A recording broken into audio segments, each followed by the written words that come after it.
Pagbabayarin ko kayo. Anak na mismo ng dating Pangulo, si Pulong Duterte ang naglabas ng matinding pahayag laban sa mga sangkot daw sa pagkakakulong ng tatay niya sa The Hague.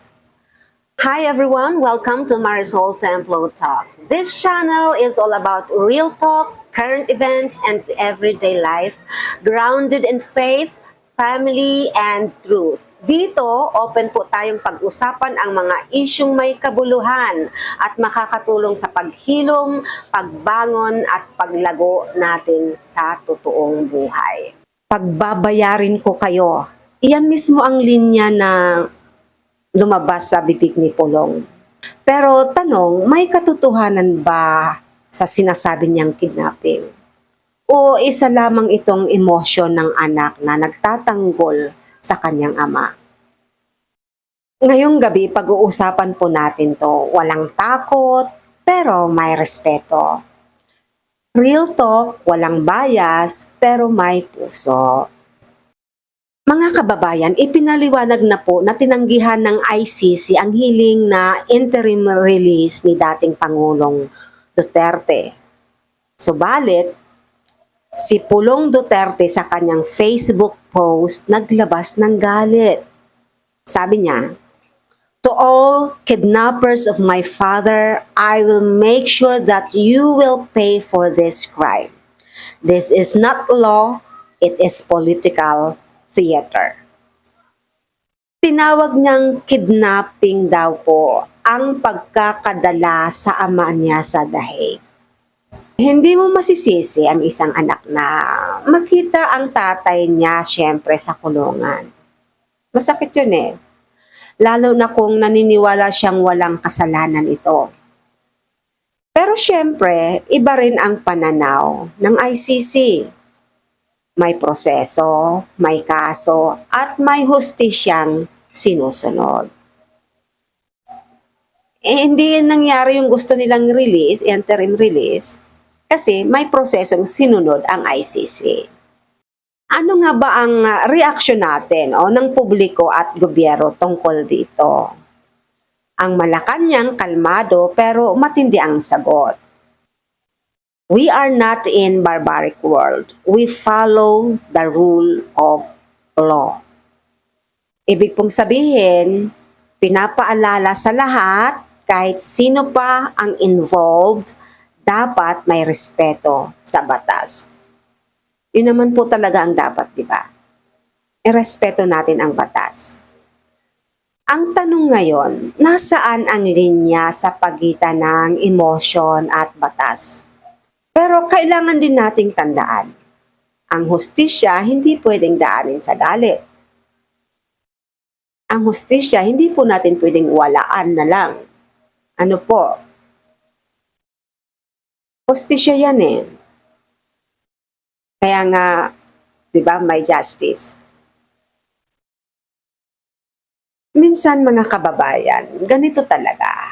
Kahit gaano kalakas, kahit gaano kataas ang posisyon mo noon, pag dumating ang panahon ng hustisya, lahat tayo pantay sa harapan ng batas ng tao at higit sa lahat ng batas ng Diyos. Pero kung talagang may abuso o maling proseso, Diyos din ang maglalantad niyan sa tamang panahon. Walang makakaligtas sa Panginoon. Kaya po, sa halip na puro galit, mas magandang idaan sa tamang paraan, sa legal na laban, hindi sa personal na banta. Ang ano ko lang kasi sa kanila, mahilig sila magbanta.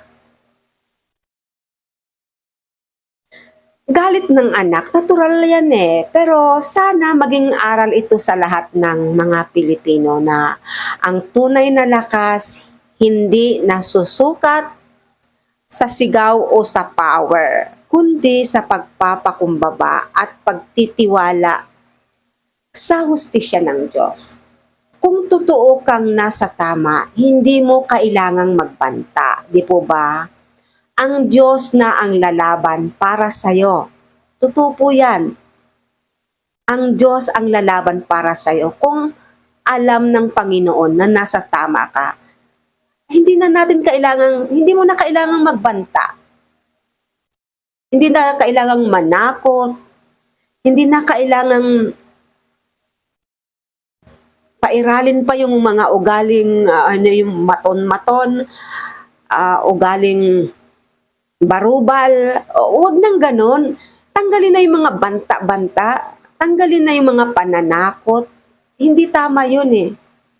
Hindi tama na lagi na lang magre-resort sa pananakot, na lagi na lang magre-resort sa tulad ng sinabi ko, pagbabanta. Kasi the more na nagbabanta ka, the more kang napapahiya.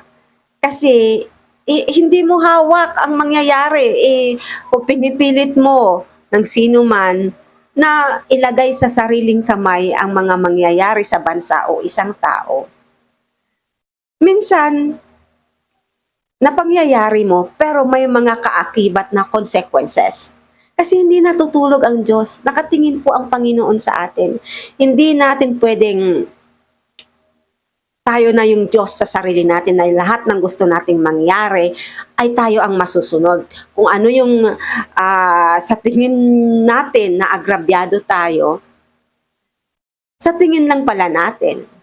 Pero, alam nyo, patas ang Panginoon eh. So, in the end, lalabas at lalabas ang buong katotohanan. Hindi mo kailangang magbanta. Hindi mo kailangang manakot. Hindi kailangan ng mga di magagandang pananalita na impluwensyahan mo. Kasi, nanunood ang buong bayan. So, kailangan itama natin yung ating mga pananalita at mga gawa. Kasi,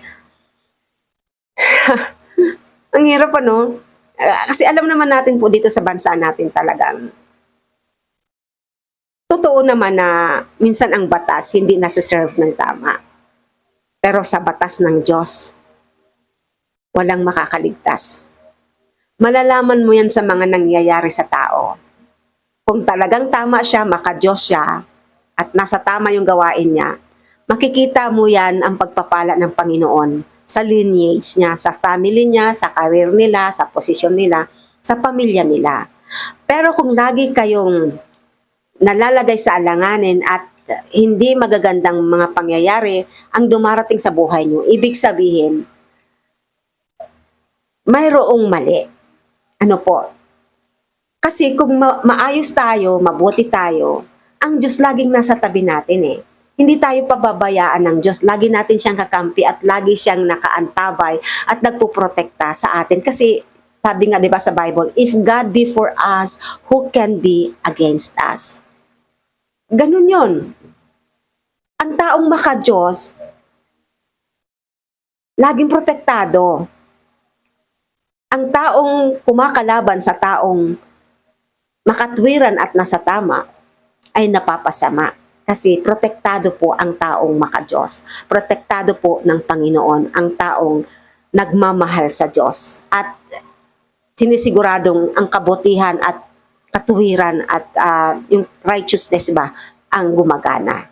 Ganun po yon. Ako po ang inyong ka-Real Talk, si Marisol ng Marisol Templo Talks para sa isang makabuluhang usapan. Ito ang Real Talk, taglish, walang takot, pero may respeto. God bless po sa inyong lahat. God bless the Philippines. Believe in yourself, believe in God, and share love. And see you in my next vlog. Thank you so much. Bye for now.